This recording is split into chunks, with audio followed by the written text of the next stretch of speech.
Good morning, America. I come to talk to you guys about a topic that is very important to all of us, to you especially, American people and members of the government, because you guys could potentially one day be affected by this topic, and you, people of the government, can make a change because you guys hold the power to make a change.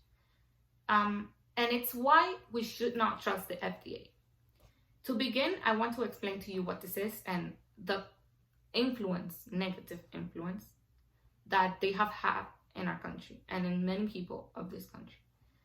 They are the federal agency of the Department of Health and Human Services. They stand for Food and Drug Administration, and they're responsible for making decisions of denying or accepting the medicine, food, machinery, and products that are in contact with our society.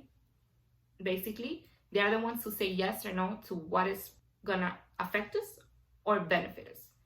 Their mission, and I quote, is that they're responsible for protecting the public's health by ensuring the safety, efficacy, and security of human and veterinary drugs. This also includes our pets, so we must all watch out because we all know how important they are to us, of biological products and medical devices, and ensuring the safety of our nation's food supply, cosmetics, and products that emit radiation. This all seems very convincing, doesn't it? But this is not really the real intention. They say that they want to protect us all, but it seems like their goal go further than that. I am Veruska Eiffel, and my biggest desire is to be part of the healthcare world by being a surgeon. This is why this topic interests me and affects me in such a high level. Because of this interest that I have, I went on Netflix and I started looking for documentaries that dealt with the healthcare system. And I came upon a film by, Kirby Dick, that was titled The Bleeding Edge. They explain how the FDA is a $400 billion company that focuses on the device industry of our nation. It basically deals with a group of physicians that came together with a group of patients who have been affected by the poor decision making, I repeat, of the FDA. One of the testimonies that patients gave regarding this topic was a machine that you all may have heard of, which is called eSure. This device, it's a really tiny device that is inserted into women's fallopian tubes to avoid pregnancy. And the results, let me tell you, and the patients were the ones who testified this, were tragic, terrific.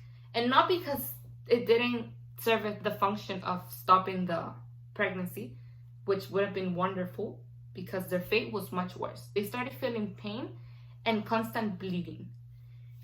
After a lot of research, the physicians came to the conclusion that it was because this device, eSure, which was priorly accepted by the FDA and supposedly safe and beneficial, was the reason why these women were feeling pain and constant bleeding. And it was because it had been inserted, not incorrectly, but simply because the device had been inserted.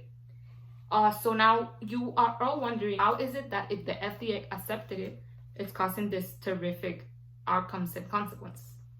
Well, let me tell you what the device does. So after they started feeling this pain and constant bleeding, they would humbly go to the gynecologist to check themselves, and they found out that the device had created an incision in their fallopian tubes, causing a rupture in their gland. Imagine. So this testimony serves as proof of how a woman and several women had to suffer their entire lives because of one bad decision. My main goal is for you to open your eyes and know why you cannot trust the FDA and why they only want to benefit themselves with the money that comes out of accepting the products into the marketplace as fast as possible. Those of you watching who are part of this country, the American people, can potentially be affected by this because you have no control over the devices that are accepted or denied. And you, members of the government, are the ones who hold the power to change the laws that will allow the FDA to keep making bad decisions or good decisions, depending on the laws that are instigated. So if we have a desire to make a change, I encourage you guys to start by doing something about it and working together to make it happen. Thank you so much for watching.